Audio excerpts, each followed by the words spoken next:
বলেছেন সূরাতুল আহজাবের মধ্যে আয়াত, লাকাদ কানা লাকুম ফি রাসূলিল্লাহি উসওয়াতুন হাসানাহ লিমান কানা ইয়ারজুল্লাহ ওয়াল ইয়াউমাল আখির ওয়া যাকারাল্লাহ কাসীরা।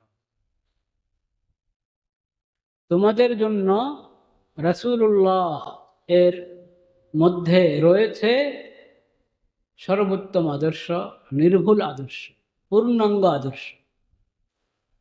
তোমরা যদি নিজেদের জীবনকে গড়তে চাও, জীবনের প্রতিটি অঙ্গ, ব্যক্তি জীবন থেকে নিয়ে শুরু করে জীবনের প্রতিটি অঙ্গ যদি আমরা চাই সুন্দর হোক,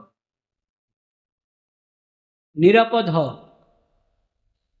অর্থবহ হোক, তাহলে রাসূলুল্লাহ, আল্লাহর রসুল হযরত মুহাম্মদ মুস্তাফা সাল্লাল্লাহু আলাইহি ওয়াসাল্লামের মধ্যে, তার সিরতের মধ্যে তোমাদের জন্য উত্তম নমুনা রয়েছে।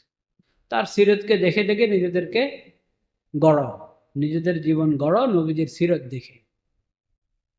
লিমান কানা ইয়ারজুল্লাহ ওয়াল ইয়াউমাল আখির, যদি আল্লাহর রহমত পেতে চাও, তুমি আশা করো যে আল্লাহর রহমত পাবে দুনিয়াতে এবং আখিরাতে, দুনিয়াতে এবং আখিরাতে। তুমি যদি চাও দুনিয়াতে এবং আখিরাতে আল্লাহর রহমতের ভাগী হবে, আল্লাহর রহমত পেতে চাও, তোমার যদি ইয়াকিন থাকে, তোমার যদি ইয়াকিন থাকে যে তুমি আল্লাহর দরবারে হাজির হতে হবে, এই বিশ্বাস যদি তোমার থাকে, আর যখন হাজির হবে তখন হিসাব দেওয়া তোমার জন্য একবারে যাতে সহজ হয়ে যায়, মিজানের মধ্যে তোমার নেকির পাল্লা ভারী হয়, আমল তোমার ডান হাতে আসে, যদি চাও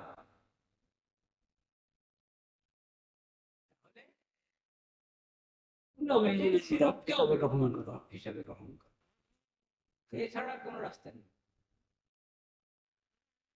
তুমি আল্লাহকে স্মরণ করতে চাও, আল্লাহর জিকির করবে, আরে আপনাকে সন্তুষ্ট করবে, সন্তুষ্ট করবে, সেটার জন্য একমাত্র রাস্তা নবী সাল্লাল্লাহু আলাইহি ওয়াসাল্লামের পবিত্র সিরাতকে উসওয়া হাসানাহ হিসেবে গ্রহণ করো।